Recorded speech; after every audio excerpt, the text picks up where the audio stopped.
Sungguh tak disangka, Bukit Hitam ini adalah gundukan sampah yang berada di pembuangan akhir Bantar Gebang.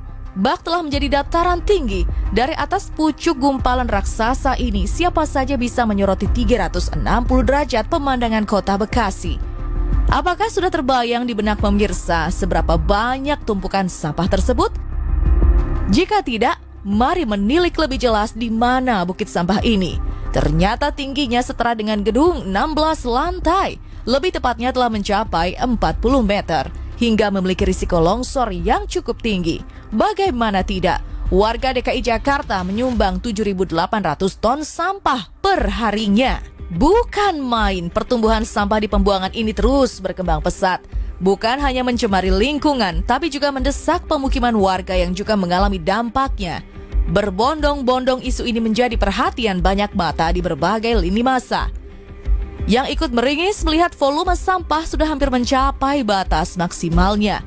Demi melihat langsung kondisi sebenarnya, lantas tim Insert menyambangi langsung TPST Bantar Gebang untuk menilik kondisi terkini di sana.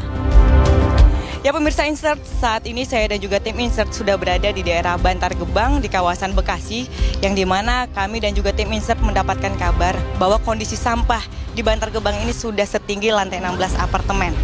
Dan saya ingin langsung saja mewawancarai beberapa warga yang tinggal di sekitar Bantar Gebang ini. Ikutin terus perjalanan kami dan juga tim Insert mewawancarai warga sekitar.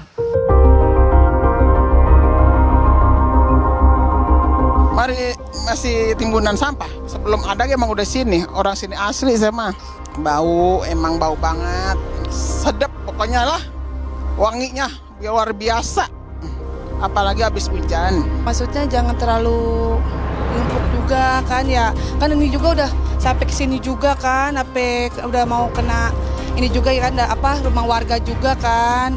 Apalagi kan banyak anak kecil juga, takutnya tercemar lagi kan airnya. Kita udah dapat air dari pemerintah, ntar malah tercemar lagi gitu.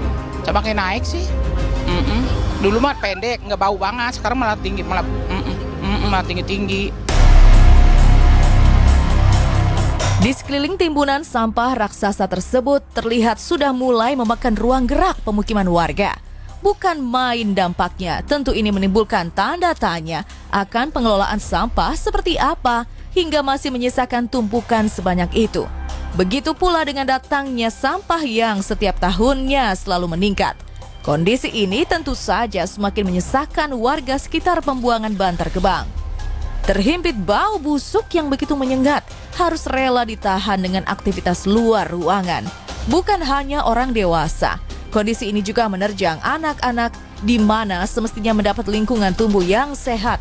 Dihujami efek buruk dari segala sisi, bukan hanya membinasakan udara segar, tapi juga air pun ikuti nodai limbah sehingga tak layak konsumsi.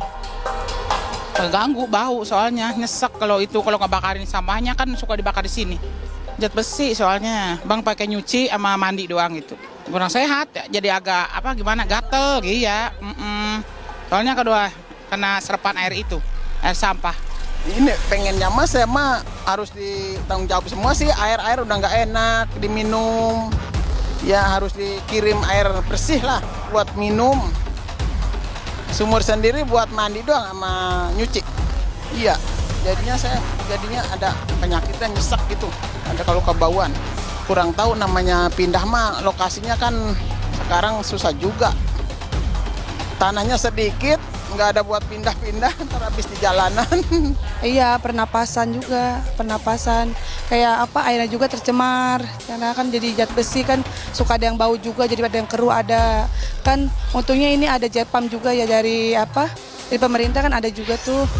Jadinya kita ada dapat air bersihnya ya. Semakin meresahkan bukan hanya bagi warga sekitar dan Bumi Pertiwi, di mana kejadian yang akan menjadi momok bencana ini juga telah menjadi sorotan mata dunia. Sejak 2019 silam, aktor Hollywood Leonardo DiCaprio ikut memberikan perhatian khusus dengan menyebut kubangan tersebut sebagai pembuangan sampah paling besar yang ada di dunia. Entah harus seperti apa lagi membangkitkan kesadaran masyarakat akan pentingnya menjaga alam yang telah memberikan segalanya untuk mencakup kehidupan sehari-hari. Gerakan-gerakan penggebrak harus dilakukan untuk memutus rantai kesengsaraan ini. Langkah besar harus dilakukan seperti yang dilakukan oleh pembawa acara kenamaan tanah air Nadia Mulya, di mana tak lama ini wanita 42 tahun tersebut kedapatan melakukan aksi sosial di tempat pembuangan akhir Galuga, Bogor. Ini seharusnya mampu pula menjadi pengingat dan motivasi siapa saja untuk tak lagi menyia-nyiakan barang tak terpakai tanpa memikirkan cara mengolahnya kembali menjadi fungsi yang lain terlebih dahulu. Lantas seperti apa tanggapan para artis melihat kejadian ini? Shock. Ya, shock, kaget juga ya. Karena kita tahu memang tempat itu adalah tempat ini pembuangan sampah, tapi nggak nyangka sampai udah sebegitu luas, tinggi dan besar. Kita sih hanya bisa berpikir bahwa masalah ini kan sebenarnya ada satu struktural ya dari antara pemerintah dan mungkin pengusaha juga. Seharusnya mereka harus memberikan satu solusi. Tapi ya kalau dari kitanya sendiri sih, kalau aku ya mulai dari diri sendiri aja. Jangan pakai plastik berlebihan, jangan pakai kertas berlebihan. Iya, untuk mencegah. Terus ya untuk mencegah, jadi lebih ke pakai barang-barang yang go green, yang recycle. Merisaukan hati warga, termasuk saya yang menjadi warga Indonesia gitu, warga Jakarta. Tapi bagaimanapun memang ini harus dicari cara keluarnya, solusinya apa? Karena kan semua manusia pasti ada menghasilkan sampah. Namun manusianya ini sendiri harus diedukasi dulu untuk melakukan recycle pada sampah yang bisa di-recycle, seperti sampah-sampah plastik. Jadi setidaknya kalau misalnya pengurangan sampah plastik ini bisa diajarkan kepada masyarakat Indonesia, terutama pada di Jakarta, itu bisa dikurangin kan pengiriman sampah ke Bantar Gebangnya gitu loh.